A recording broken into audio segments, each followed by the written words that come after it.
Hello everyone and welcome back to my channel. Today I'm doing another overview of one of Demise74's fantastic builds. This is the M82 Vanguard Carryall, and before even looking at this vehicle I'm going to look at the description on the workshop because there is a lot to it. As this vehicle has a couple of hydrogen and oxygen generators, this vehicle can go a long time in game, several hours in game in fact, without recharging or refueling. It has two large batteries and two hydrogen engines for backup. It has a large cargo container, which is used as its main storage unit, but it has three small cargo containers.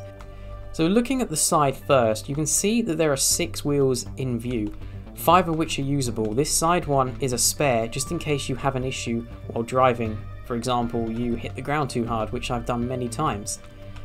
Let's have a closer look.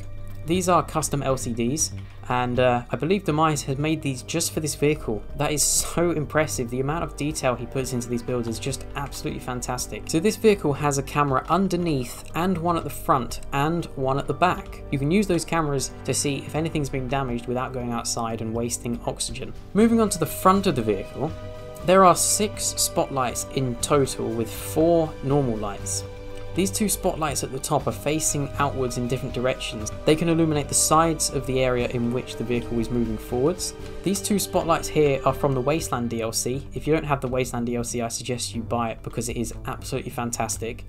These wheels are also from the Wasteland DLC. That's something I forgot to mention before. The ECF 345 is at the front. I believe that's some kind of number plate. That's good attention to detail. I like that.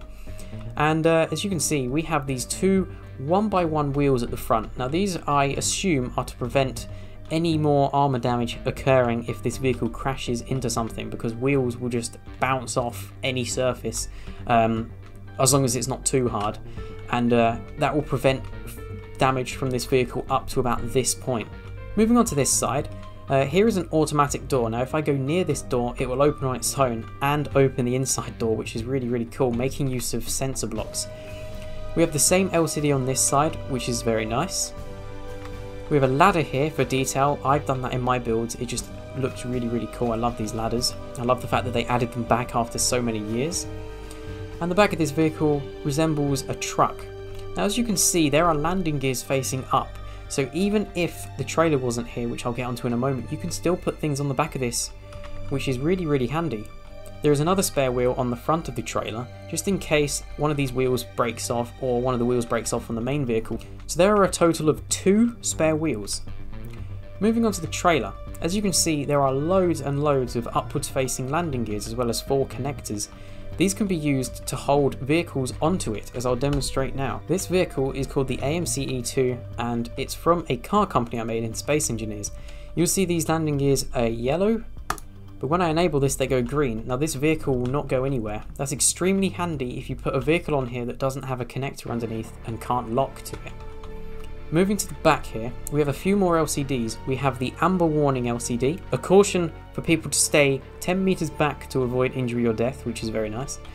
And we have these 2 Wasteland DLC lights at the back. These are offset corner lights, I believe. And you may notice these hinges here. These ramps can go down and you can drive a vehicle on here. Let's try that out. So the ramp extension can extend, and as you can see, these extend upwards. And then you can fold the ramp down just like this. And you can drive a vehicle on or off this trailer. That's a really cool feature. Moving on to this side, it's virtually identical. Let's have a closer look at these buttons. So the first button we've got is for recharging the batteries, the trailer connectors, unlocking and locking the trailer connectors, and repairing and turning on the projectors that would be used to repair, I assume, the trailer. Going back to the buttons on this side, we have the first button which will unlock and lock these landing gears. We have the button which will raise and lower the stands for the trailer.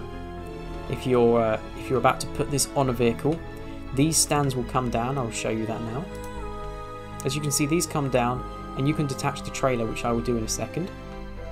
This will extend and retract the trailer stands, and this will lock and unlock the locks for the stands. Let's go back to the vehicle and detach the trailer. This button will attach the trailer and this button will detach the trailer. Let's detach it now. As you can see, it moves slightly and now the trailer has been detached. If you want to reattach it and it's on the floor, You can raise and lower the stands, and let's extend these just to show how this works. There you go. So that's pretty cool. But now I'm going to go and have a look on the inside of the vehicle. Let's have a look on the inside. I'm going to have a detailed look at this. The first feature is the crane. As you can see, this crane is going upwards, and I can extend it with these hinges. As you can see, there's a Gatling turret on top of this, which is enough if you just want to take down a fighter or two manually. That's really all you need. Let's have a closer look inside this area. There is a survival kit, a cryo chamber. These are the hydrogen tanks, and you can depressurize and repressurize this cabin for when you open that door. So let's have a close look at these LCDs. So on this LCD we have details about the crane. I'm not entirely sure what that programmable block would do. In the front here we have information about the hull integrity, the terminal integrity, locked vents, sensor detection, hacked blocks, and turrets that are shooting. The next LCD provides information about the turret, how much ammo it has, what type of ammo it has, and the integrity of the turret. On the bottom left there's an LCD with a basic layout of the vehicle, so that looks pretty cool. And the bottom right LCD has a radar system, which I believe is functional. Moving on to the cockpit. Now this is easily the most detailed area of this vehicle. This is amazing. So here is information about both hydrogen engines. It shows the maximum output, the current output, and how filled they are. I'm in creative, so it will always say 100%. Here are programmable blocks.